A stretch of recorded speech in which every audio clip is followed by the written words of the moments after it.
फौजी अदालतों में सिविलियंस के ट्रायल के खिलाफ इंट्रा कोर्ट अपील पर समाअत के दौरान अदालत ने इस्तफसार किया कि 21D1 के तहत सिविलियंस आर्मी एक्ट के अंडर आते हैं या नहीं। जस्टिस अमीनुद्दीन खान की सरबराही में 7 रुकनी आईनी बेंच ने फौजी अदालतों में सिविलियंस के ट्रायल के खिलाफ इंट्रा कोर्ट अपील पर समाअत की। समाअत का आगाज हुआ तो साबिक chief justice Jawad S Khawaja के वकील ख्वाजा अहमद हुसैन ने दलाइल देते हुए कहा कि आम सिविलियन मिलिट्री एक्ट का सब्जेक्ट नहीं, अफवाज पाकिस्तान के सिविल मुलाजमीन पर आर्मी एक्ट का इतलाक होता है।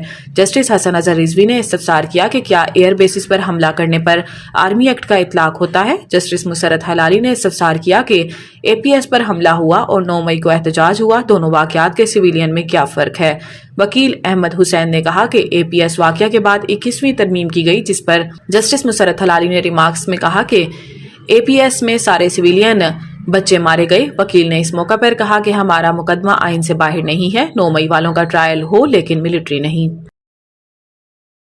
वजीर-ए-आज़म से पाकिस्तान में तैनात चीनी सफीर की मुलाकात, इक्तसादी अमूर पर गुफ्तगू। वजीर-ए-आज़म मोहम्मद शहबाज शरीफ से अवामी जमहूरिया चीन के पाकिस्तान में तैनात सफीर जियांग जीडोंग की वजीर-ए-आज़म हाउस में मुलाकात हुई, जिसमें दोनों ममालिक के दरमियान इक्तसादी और सिक्योरिटी ताउन से मुतल्लिक अमूर पर तबादला ख्याल किया गया।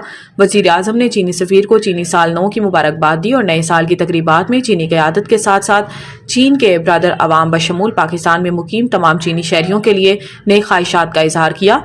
इन्होंने उम्मीद जाहिर की है कि यह नया साल पाकिस्तान और चीन के दरमियान दोस्ती के रिश्ते को मजीद मजबूत करेगा और दोनों ममालिक के अवाम के लिए खुशहाली लाएगा। चीनी सफीर ने इस खुशी के मौका पर चीनी हुकूमत और इसके अवाम के लिए नेक तमन्नाओं का इजहार करने पर वजीर आज़म और पाकिस्तानी अवाम का शुक्रिया अदा किया। लाहौर हाई कोर्ट पीका तरमीमी ऑर्डिनेंस की मुख्तलिफ शिकों में अमल दरामद रोकने की इस्तदा मुस्तरद कर दी। लाहौर हाई कोर्ट में पीका तरमीमी एक्ट के खिलाफ केस की समाअत हुई। जस्टिस फारूक हैदर ने सहाफ़ी जाफर बिन यार की दरखास्त पर समाअत की। दरखास्त गुजार की जानिब से नदीम सरवर एडवोकेट ने दलाइल दिए। अदालत ने फौरी तौर पर पीका तरमीमी ऑर्डिनेंस की मुख्तलिफ शिकों पर अमल दरामद रोकने की इस्तदा मुस्तरद करते हुए कहा कि पहले फ्रीकैन का मौक़िफ़ आ जाए फिर फैसला करेंगे। बाद अज़ां लाहौर हाई कोर्ट के जस्टिस फारूक हैदर ने 3 हफ्तों में तमाम फ्रीकैन को नोटिस जारी करते हुए जवाब तलब कर लिया और केस की समाअत मुलतवी कर दी गई। सेनेटर फैसल वावड़ा की जानिब से कायमा कमेटी के इजलास में 3 FBR अफसरान की तरफ से कत्ल की धमकियों के इल्जाम पर FBR ऑफिसर्स एसोसिएशन का रद्द-ए-अमल सामने आ गया। FBR inland revenue service officers association ने सेनेटर फैसल वावड़ा के इल्जामात पर रद्द-ए-अमल देते हुए कहा कि फैसल वावड़ा के इल्जामात की सख्ती से तरदीद करते हैं। इनलैंड रेवेन्यू सर्विस अफसरान ने फैसल वावड़ा को कोई धमकियां नहीं दी। Inland revenue service officers association ने कहा कि सरकारी गाड़ियों की खरीदारी कवायद के मुताबिक हुई। अफसरान को बदनाम करने की कोशिश नाकाबिले कबूल है। फैसल वावड़ा अपने इल्जामात के सबूत पेश करें। बेबुनियाद बयानात अफसरान के हौसले पस्त कर रहे हैं।